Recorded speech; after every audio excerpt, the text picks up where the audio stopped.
어떻게 잘 보내셨나요? 지난주에 제가 여러분에게 나누어 줬던 말씀들 혹시 기억하고 계시는지 모르겠습니다. 하나님의 사도 바울을 통하여서 그 바울에게 있는 그 가시를 통하여 하나님을 만날 수 있는 귀한 계기로 삼자. 그 가시, 그 어려움은 우리를 무너뜨리려고 하는 하나님의 계략이 아니라 오히려 그것으로 말미암아 우리가 하나님을 만나고 하나님을 경험하고 하나님을 체험하는 귀한 믿음의 장이 되고 하나님을 경험하는 접촉점이 된다라는 말씀을 제가 지난주에 여러분에게 말씀드렸습니다. 이번 지난 한 주간을 보내시면서 이런 은혜를 여러분 경험하셨는지 모르겠습니다. 말씀이라는 것은요, 듣는 것에만 그치면 끝이 아닙니다. 그 말씀의 끝은 그 말씀을 듣고 여러분의 삶 속에서 그것을 이루려고 날마다 기억하며 그 아픔을, 그 실패를, 그 좌절을 대할 때마다 그렇게 찾으며 그렇게 구하며 나갈 때에 실제 우리의 하나님께서 우리에게 주신 말씀이 완성되어져 가는 것입니다. 그냥 여기서 제가 선포하는 말씀이 말씀의 끝이면 그것은 진짜 한 일부분이 밖에 되지 않는다. 여기에서는 그 하나님의 말씀을 깊이 깨닫고 이해하고 돌아가서 그것이 여러분의 손과 발에서 실천되어질 때 그때 실제 말씀은 살아있다라고 하는 것입니다. 이 말씀을 들으면서 우리 심령이 뜨거워져서 주님께 돌아오는 귀한 역사가 일어나기도 하지만 그것도 살아있는 말씀이기도 하지만 더 본질적인 살아있는 말씀이라는 것은 그 말씀이 여러분의 손과 발에서 실천되어지고 움직여질 때에 그때 말씀은 살아있다라고 그렇게 말씀드릴 수 있는 것입니다. 여러분, 하나님의 말씀은 살아있어 운동력이 있어 좌우의 날선 어떤 검보다도 예리하여 우리 혼과 영과 골수를 찔러 쪼갠다라고 그렇게 디모데후서에 말씀하고 계십니다. 그 말씀 여러분 믿으며 여러분의 삶 속에서 들었던 그 말씀 기억하는 여러분 되셨으면 합니다. 뉴스를 보면 각종 사건, 사고로 진짜 우울한 소식이 가득한 것이 실제입니다. 그리고 메르스가 진정 국면에 들어섰다고 하는데 진짜 과연 진정 국면에 들어섰는 것인지 단지 매스컴에 떠들썩하는 그 매스컴이 잠시 이야기하지 않는 것은 아닌지 그렇다고 해서 이 땅에 메르스가 사라진 것도 아니고 또 메르스에 걸린 사람이 없어진 것도 아닙니다. 아마 어떻게 보면 이 메르스는 항상 우리나라에 존재하는 바이러스가 이제 되지 않았을까 그렇게 여겨지는데 과연 우리의 관심은 어떤지 모르겠습니다. 여전히 백신은 개발되어 있지 않습니다. 그것은 처음에 메르스가 발견되었을 때나 지금이나 여전하다는 것입니다. 참 별것 아닌 이 바이러스 하나 때문에 온 나라와 온 세계가 난리가 아니었습니다. 그리고 이것으로 인하여서 경제적인 손실도 엄청나다라는 것 지난주에 제가 여러분에게 말씀드렸는데 중국 관광객이 이 평균 한 5만 명 정도가 한 달에 들어온다고 하는데 한 500명 정도도 들어오지 않는 이 엄청난 큰 손실이 지금 일어나고 있다라는 것입니다. 진짜 눈에 보이지 않는 이 바이러스 하나 때문에 온 나라가 두려움에 떨고 공포 속에 있는 것이 실제 우리나라의 현실이지 않을까 그렇게 여겨집니다. 그렇게 보면 이 바이러스, 메르스라는 이 바이러스보다 더 큰 것이, 더 무서운 것이 뭐냐면 그것을 통하여서 우리에게 찾아오는 두려움이라는 것, 이것이 더 큰 문제입니다.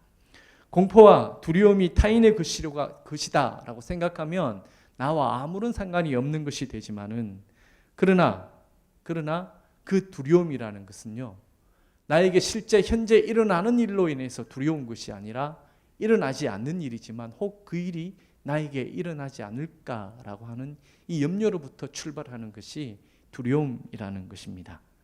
여러분 혹시 두렵지 않습니까? 그래서 많은 사람들은 성경에서 이 두려움을 벗어나려고 확실한 가운데 거하려고 여러 가지 말씀을 찾지만 그러나 실제 성경에는 그것을 명확하게 이겨낼 수 있는 혹 어떤 다른 세계를 만들어 줄 수 있는 말씀이 성경에는 실제 없습니다.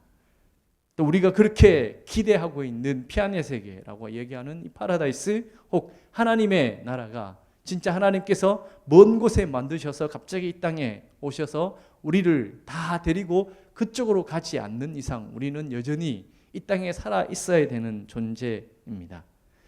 그래서 하나님은 이런 불안하고 두려워하는 이에게 이 불안한 세상을, 불안한 현실을 넘어서게 하기보다는, 또 다른 세계를 만드시기보다는 이 무섭고 두려운 이 불안한 세계를 바라보는 눈을 우리에게 바꾸어 주신다라는 것이죠.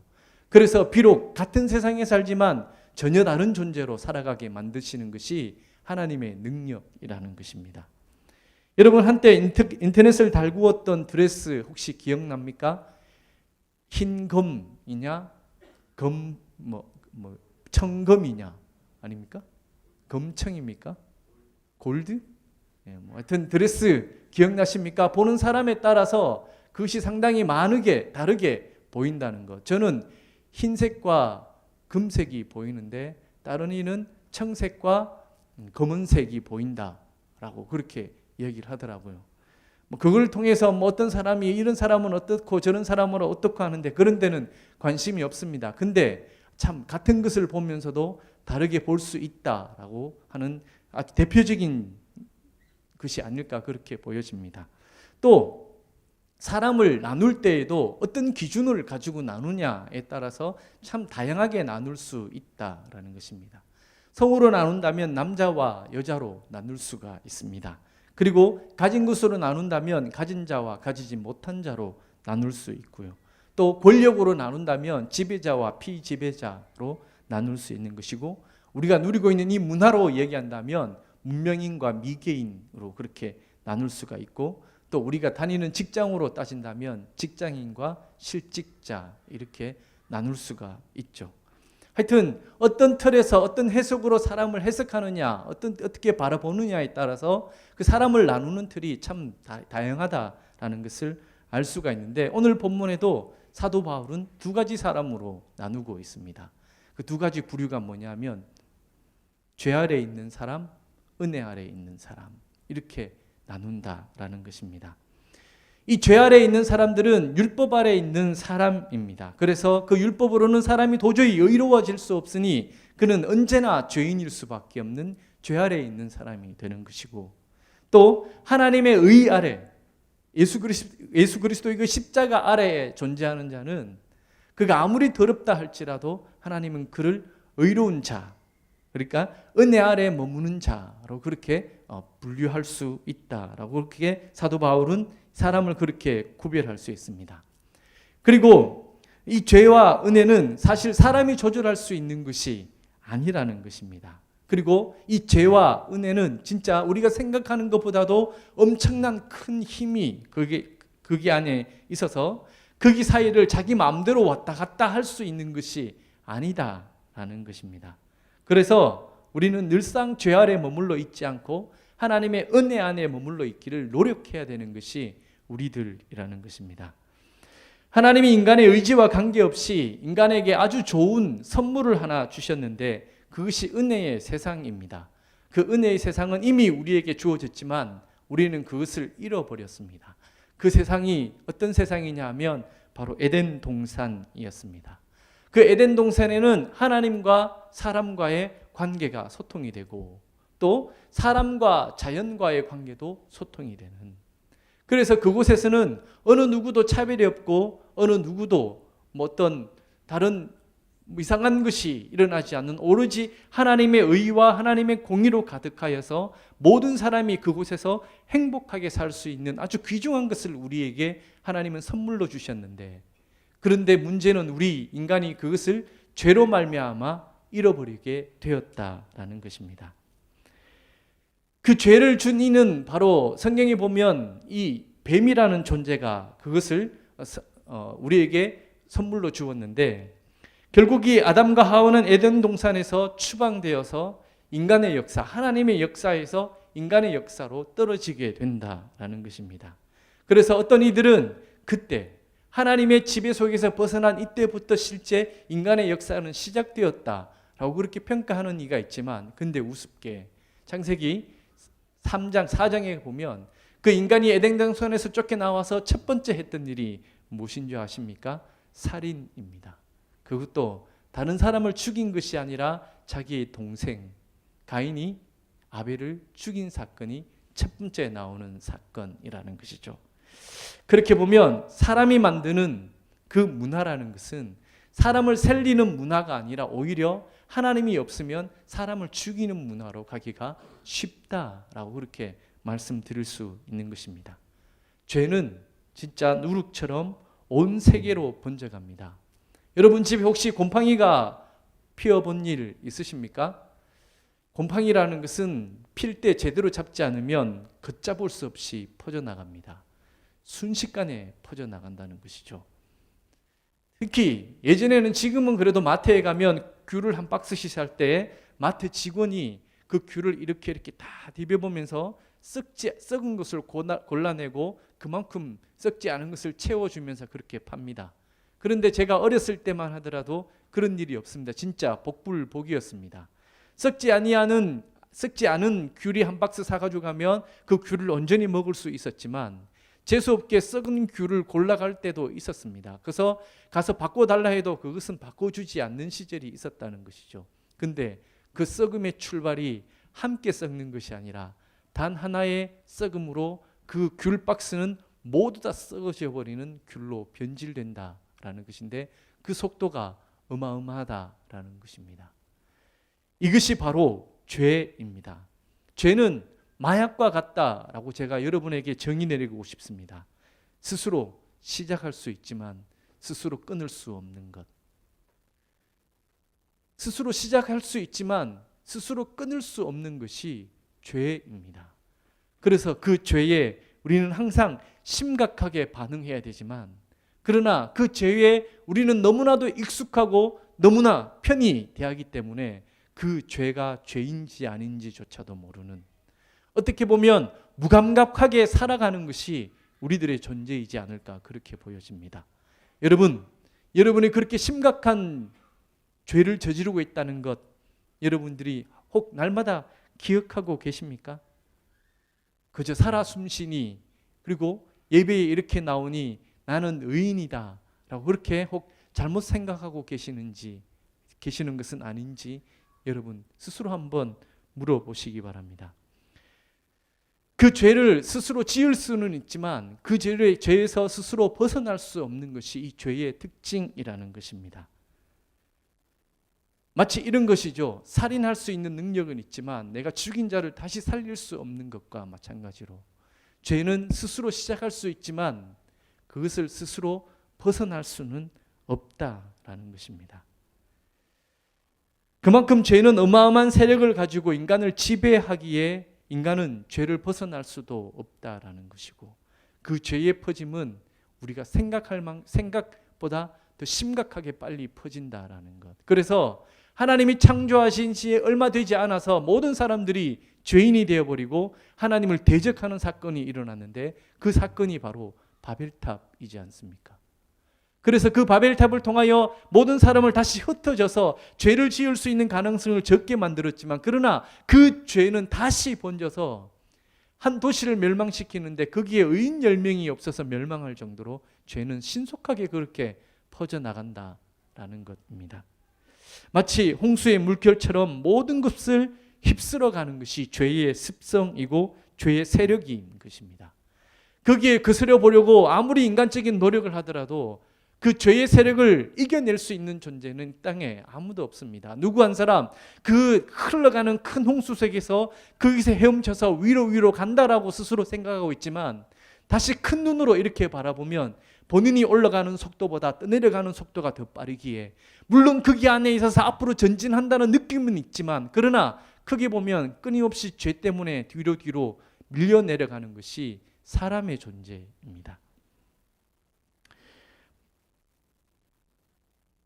이 점에서 죄 아래 사는 인간에게 율법적으로 착하게 사는 것, 그죠? 율법으로 무엇인가 경건하게 된다는 것, 이것은 일부분의 조금의 의미는 있지만 그걸로 인하여서, 율법으로 인하여서 사람을 다시 의롭게 만든다는 수 있는 그런 것이 의미가 아니다라는 것입니다.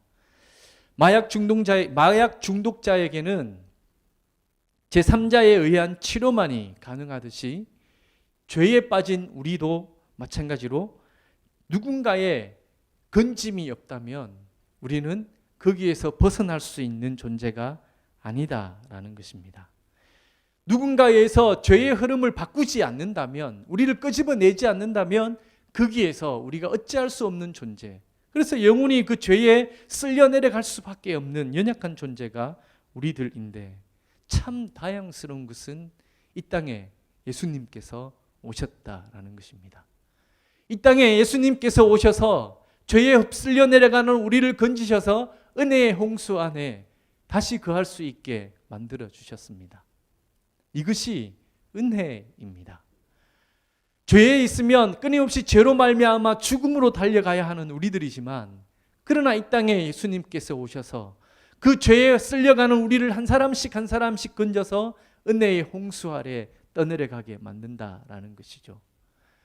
같은 홍수인데요, 한쪽은 죄의 흐름과 한쪽은 은혜의 흐름이 흐르고 있기 때문에 죄의 흐름 속에서 본인이 아무리 거슬러 올려가려 해도 떠내려가는 것처럼, 홍수의 그 은혜의 홍수 아래서도 본인이 아무리 죄를 지어 죄인이 되고 싶지만, 그러나 그곳에 존재하는 이는 그 거대한 흐름으로 말미암아 은혜의 흐름 속에 빠져서 그 은혜로 흘러간다라는 것입니다. 이게 참 큰 우리의 축복입니다. 이것이 바로 예수 믿는 사람의 축복이 아닐까 그렇게 보여집니다.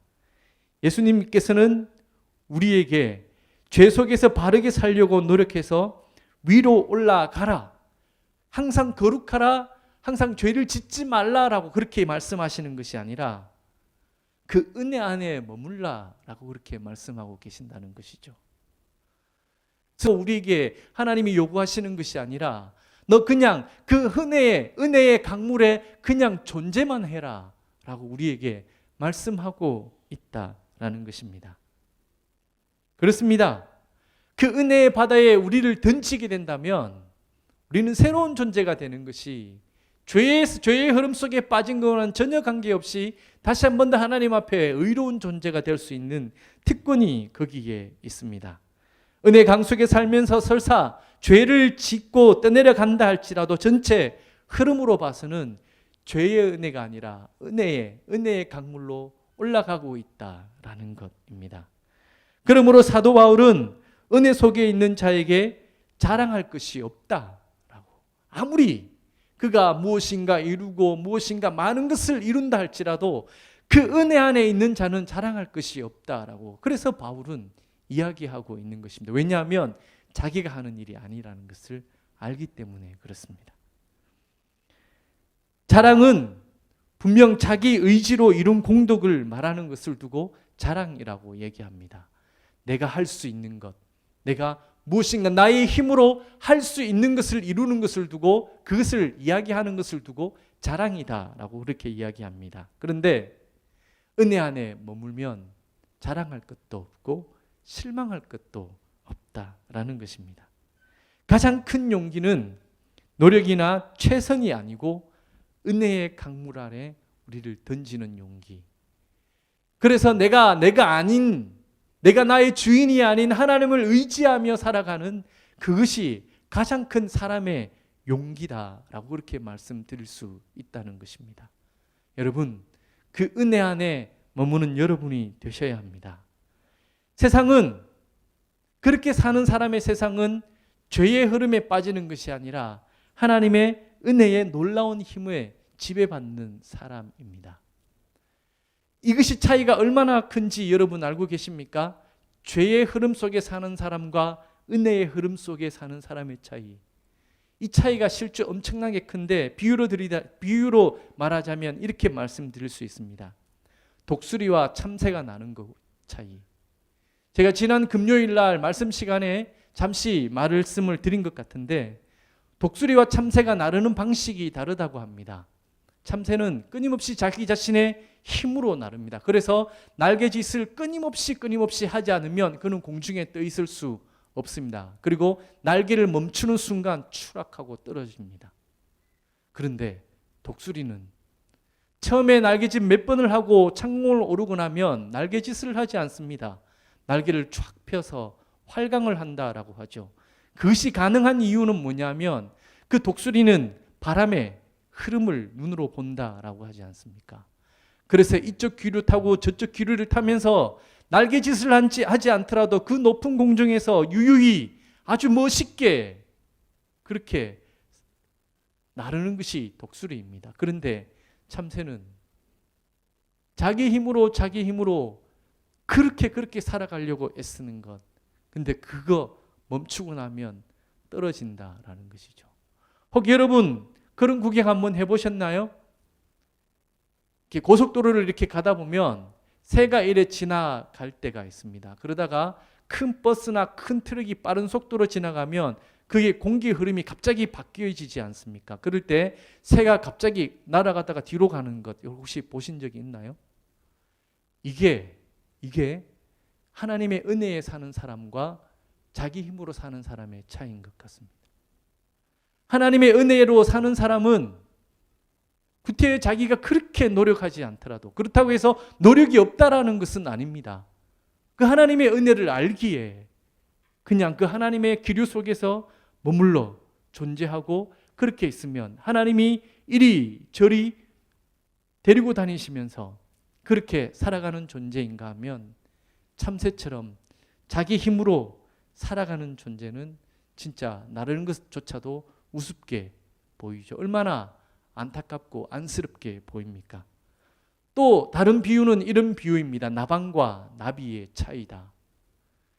나비는 아침 햇살이 떠오르면 따뜻하게 비치는 그 태양의 힘을 받아 날 수 있는 에너지를 공급받는다 합니다. 그와 반대로 나방이라는 존재는 자기 자신의 날개를 끊임없이 움직여서 에너지를 발산하여서 그렇게 날 수 있는 존재가 나방이라고 한다는 것이죠. 그러면 처음에 나를 때 나비는 그냥 날개를 펴서 단번에 훌해서 아주 아름답게 날아가지만 나방이라는 존재는 날기 위해서 끊임없이 아주 빠르게 자기 자신의 날개를 퍼득어야 된다라는 것. 이것이 바로 은혜로 사는 사람과 그렇지 않는 사람의 차이인 것 같습니다. 이 세상은 죄된 세상 속에 살아가는 것은 우리나 그들이나 마찬가지입니다. 왜냐? 살아가는 세상은 똑같기 때문에 그렇습니다.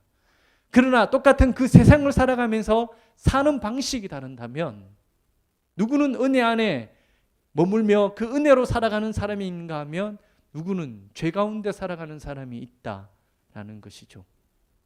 여러분은 어떤 세상을 살아가고 있습니까? 여러분은 어떻게 여러분의 세상을 만들어 그 안에 살아가고 있느냐라는 것입니다. 전능하신 하나님을 온전히 의지하는 사람의 마음은 항상 든든합니다. 왜냐하면 전능하신 하나님을 믿기 때문에.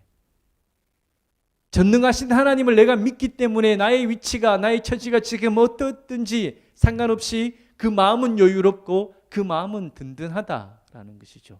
여호와는 나의 목자시니 내게 부족함이 없으리로다 라고 그렇게 고백했던 그 다윗의 위치가 왕의 위치라서 그것을 그렇게 고백하는 것이 아니라 그가 다 늙어 죽기 직전에 그의 인생을 돌아보면서 그렇게 고백했던 것이 그 시편이라고 얘기한다면 그 느지막히 고백했던 그 고백이 그 자신의 힘으로 살았던 것이 아니라 목자가 된 그 예수님을 따라다녔던 내 양 아무렇지도 않은 진짜 상대방을 이길 수 있는 힘도 다른 짐승을 공격할 수 있는 이빨도 어떤 무기도 빨리 달릴 수 있는 다리조차도 없이 그냥 넘어지면 일어서지 못하는 앞에 있는 물건이 무엇인지도 구분하지도 못하는 그런 연약한 양임을 고백하는 그 다윗이 부족함이 없다라고 고백하는 것은 그의 앞에 목자가 있었기 때문에 그렇다는 것입니다.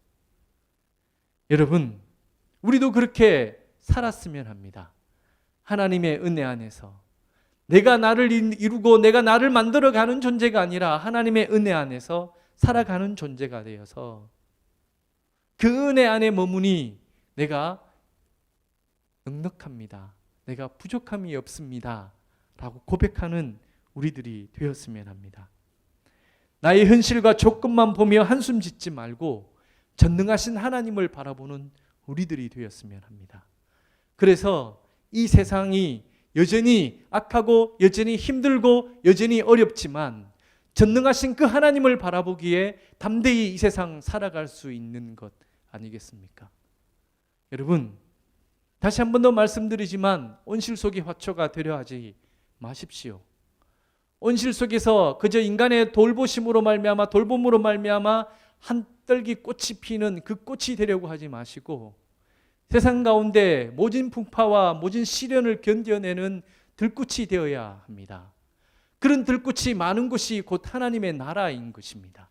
우리는 교회를 하나님의 나라로 만드는 존재가 아니라 세상을 하나님의 나라로 만든, 세상을 하나님의 나라로 만들어야 되는 존재가 바로 우리들입니다.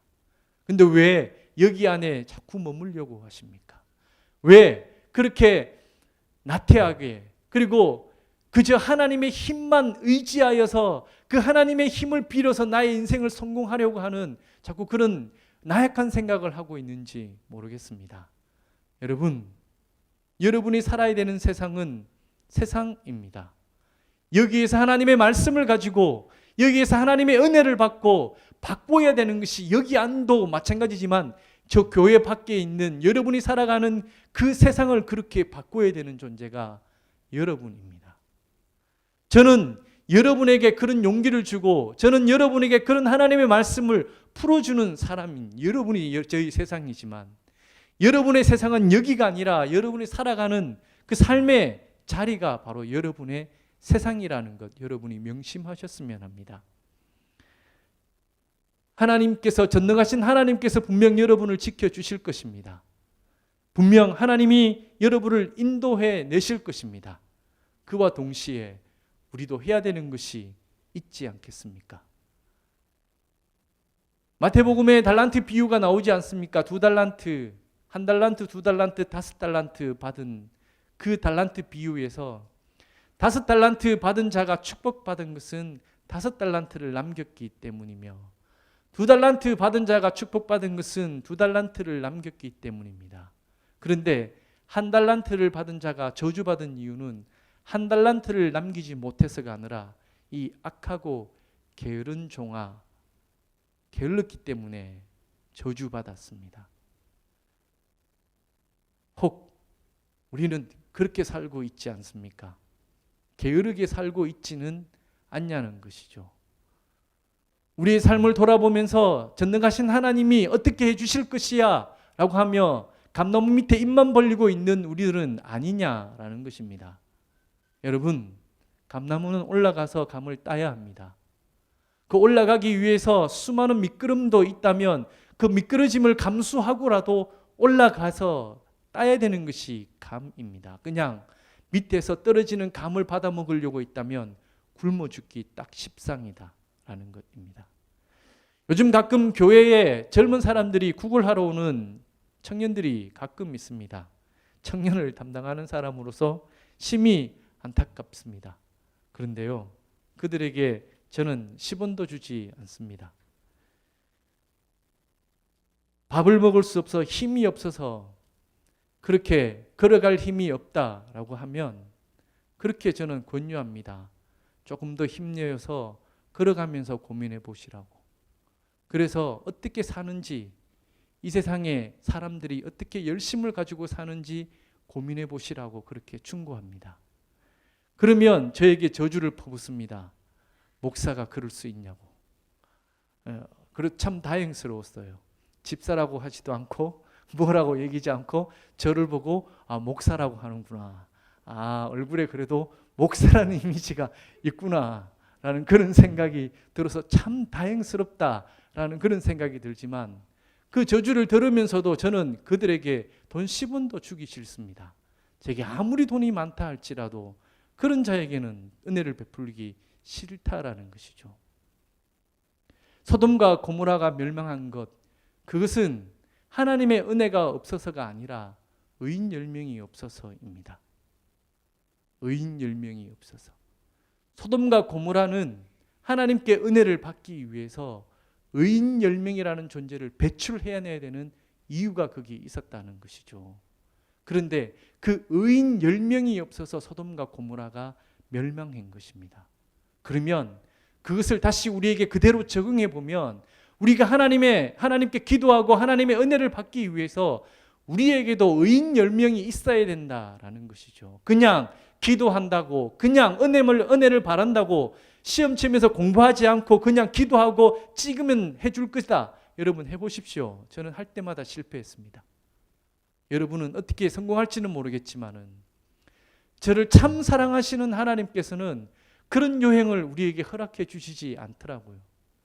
최선을 다하고 내가 할 수 없는 것 하나님께 맡겨드릴 때 그때 비로소 하나님이 나에게 은혜를 베풀어 주시더라고요. 그래, 너는 여기까지구나. 최선을 다했구나. 그러면 네가 못하는 것 내가 해주겠다. 라고 하면 그렇게 은혜를 베풀어 주시더라고요. 그것이 바로 전능하신 하나님을 믿으며 사는 우리들의 삶이어야 합니다.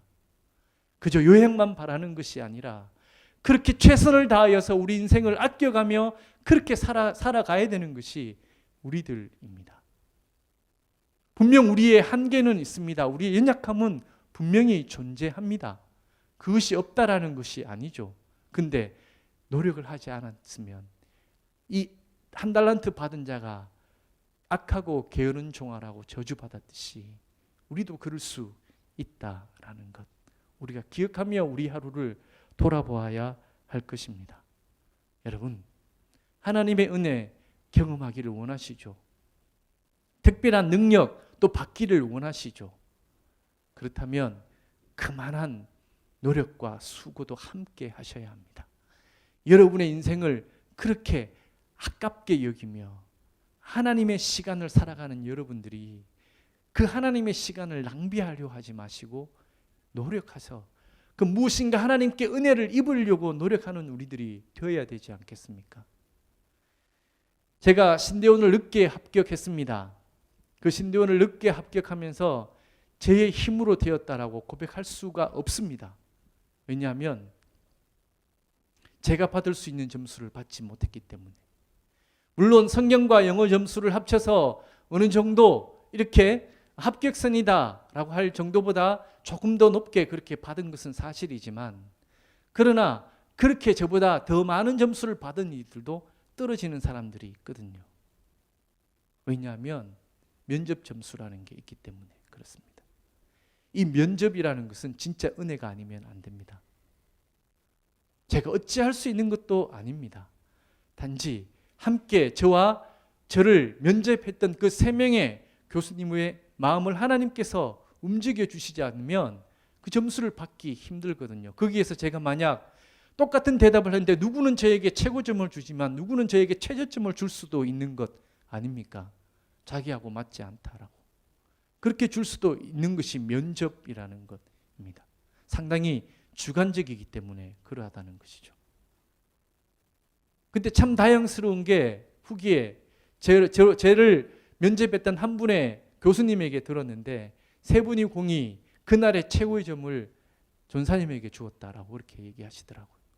그렇다고 해서 제가 특별하게 무엇인가 잘난 대답을 했던 것은 아닙니다. 똑같이 예전에 떨어졌을 때 대답이나 붙었을 때의 대답이 달라지 않았다는 것이죠. 근데 그때는 왜 붙었을까? 제가 얘기했지 않습니까? 주님, 이것이 저의 마지막입니다. 간절함을 가지고 1년을 살았고 최선을 다하여 1년을 살고 나니 하나님께서 그래, 너는 여기까지밖에 안 되는구나. 나머지는 내가 채워줄게 하면서 면접 점수를 그렇게 주셨던 것입니다. 여러분, 무엇인가 공부하고 시험 치고 또 무엇인가 되려고 노력하는, 창업하고 하는 모든 이들이 지금 여기 앉아 있는 우리들이지 않습니까? 그죠? 여러분, 그 시간을 소중히 여기셔야 됩니다. 매일매일의 삶을 그 하나님 앞에 있다는 것, 누구를 만나든지 어떤 일을 하든지 하나님이 나와 함께 하시고 하나님이 보내주신 일이며 하나님이 맡겨주신 일이라는 것을 우리가 기억하며 그렇게 그 일을 대할 때에 그때 하나님이 우리에게 은혜를 베풀어 주시는 것이지, 그냥 있다가 우연찮게 못 되는 것, 그거 절대로 하나님의 은혜가 아닙니다. 결국 우연찮게 되는 것으로 말미암아 나중에는 걷잡을 수 없는 만큼 떨어질 날이 오기 때문에 그러하다는 것이죠. 여하튼 우리는 전능하신 하나님 그 은혜 안에 사는 존재들이 되었으면 좋겠습니다. 나의 힘으로 바득바득 끓으면서 없는 힘, 없는 지혜 안에서 살아가는 존재가 아니라 하나님의 은혜 안에서 열심히 살지만 할 수 없는 것 다 하나님께 드리고 저는 여기까지입니다라고 고백하며 살아가는 존재가 될 때, 그때 비로소 하나님은 우리에게 진짜 독수리처럼 창공을 다룰 수 있는 큰 은혜를 주시지 않을까, 그렇게 여겨집니다. 여러분 사랑합니다. 이 시대에 살아감이 힘듦은 저나 여러분이나 마찬가지입니다. 그런데 같이 함께 힘내어서 내일 또 그리고 일주일을 열심히 살아가서 다시 우리가 이 자리에 만날 때에는 그래 전사님, 그래 목사님 그렇게 저는 낼게요. 목사님 그렇게 살아가니 하나님께서 이렇게 저에게 은혜를 주십니다라고 하며 고백하며 나누는 그 자리가 많아지는 저와 여러분이 되었으면 합니다. 기도하겠습니다. 하나님,